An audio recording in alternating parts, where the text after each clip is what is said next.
Nous sommes avec Juan Branco, qui est un avocat réputé, très connu en France, alors qui devait participer au procès d'Ousmane Sonko contre Mamba Ignan, mais une fois arrivé au Sénégal, vous avez été refoulé. Est-ce que vous pouvez revenir sur les conditions dans lesquelles vous avez été refoulé du Sénégal? Oui, écoutez, cet homme en armes m'attendait à la sortie de l'avion avec une véhémence particulière. Ils m'ont tout de suite voulu prendre mes appareils électroniques et me déstabiliser avec, je pense, l'idée, l'inquiétude de ce que les autres passagers puissent réagir. Et ils m'ont amené dans une salle de détention où ils m'ont expliqué que j'allais être refoulé, que j'étais interdit du territoire du fait de ce que je pensais, et ont tenté de m'intimider de différentes façons avant de me placer dans un vol vers Casablanca, puis vers Paris, où j'ai fini par arriver plus de 12 heures plus tard. Est-ce que vous n'avez pas été brutalisé? J'ai été intimidé, mais pas brutalisé. J'ai réussi à calmer la situation. Ils ont compris qu'ils n'avaient pas intérêt à aller dans ce sens-là. Et pour ma part, j'ai réussi à préserver à la fois mon intégrité physique et celle des données que j'apportais, y compris des données importantes pour le procès en cours qu'ils auraient pu vouloir saisir. Qu'est-ce qu'ils vous ont reproché concrètement? Il est très clair qu'ils répondaient à des ordres qui venaient des plus hautes autorités du pays. Ils m'ont reproché évidemment ce que vous avez vu dans le communiqué du ministère de l'Intérieur par la suite, à savoir d'avoir parlé de son Excellence le Président de la République comme d'un tyran, ce qui n'est pas tout à fait exact. J'avais affirmé que l'audience permettrait de déterminer si il avait un devenir de tyran ou non, Monsieur Sall, et je pense que c'est un propos qui est non seulement tout à fait acceptable, mais nécessaire à l'exercice d'une défense, et qui se pose encore au regard de la situation du Sénégal. Donc, à partir de là, il y a presque un effet de confirmation, vous voyez, où le tyran confirme sa tyrannie en décidant, par un fait du prince, de renvoyer l'avocat qui est censé défendre son opposant sans aucun argument, sans aucune justification autre que l'intérêt qu'il y trouverait personnellement, évidemment sans respecter une quelconque règle de droit. Donc je pense que ça pose question, que les Sénégalais ont compris que c'était une affaire qui était particulièrement inacceptable, qui atteignait à l'image du pays et qui disait quelque chose de la dérive dans laquelle celui-ci se trouve placé. On a entendu votre confrère, Maître Olivier Sur, justifier votre refoulement par le fait que vous avez fait des appels à l'insurrection. C'est pour cela que l'État du Sénégal vous a refoulé.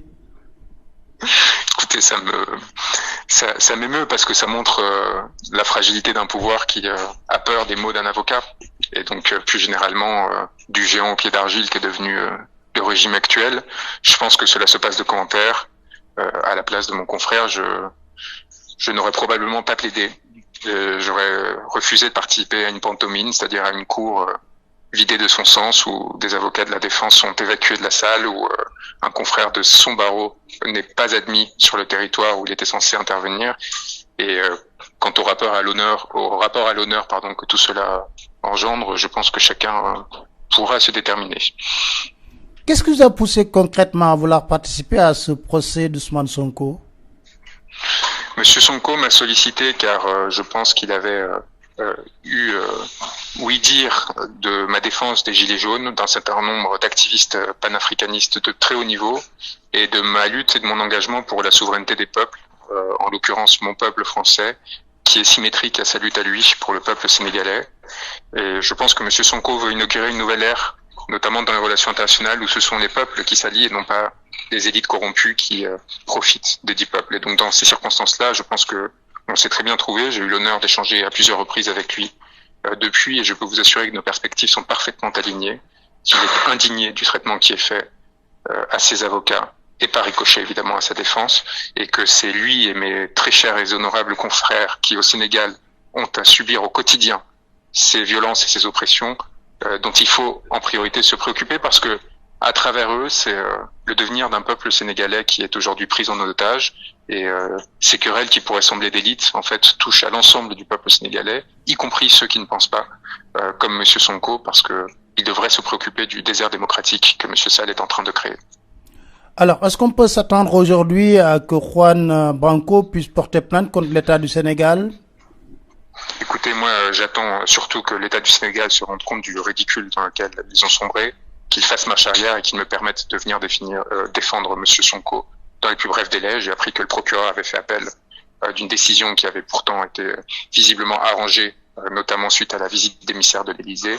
Je pense que cela montre qu'il n'y a aucun espoir à avoir quant à l'indépendance du parquet, et cela renforce la nécessité de défendre M. Sonko par tous les moyens pour s'assurer qu'il puisse être présent en février 2024 devant les urnes, porter la voix de millions de Sénégalais et éventuellement devenir le futur président de ce pays. Êtes-vous prêt à revenir au Sénégal? Je n'attends que ça avec une impatience non feinte. Monsieur Juan Branco, je vous remercie. Merci à vous. Bon courage.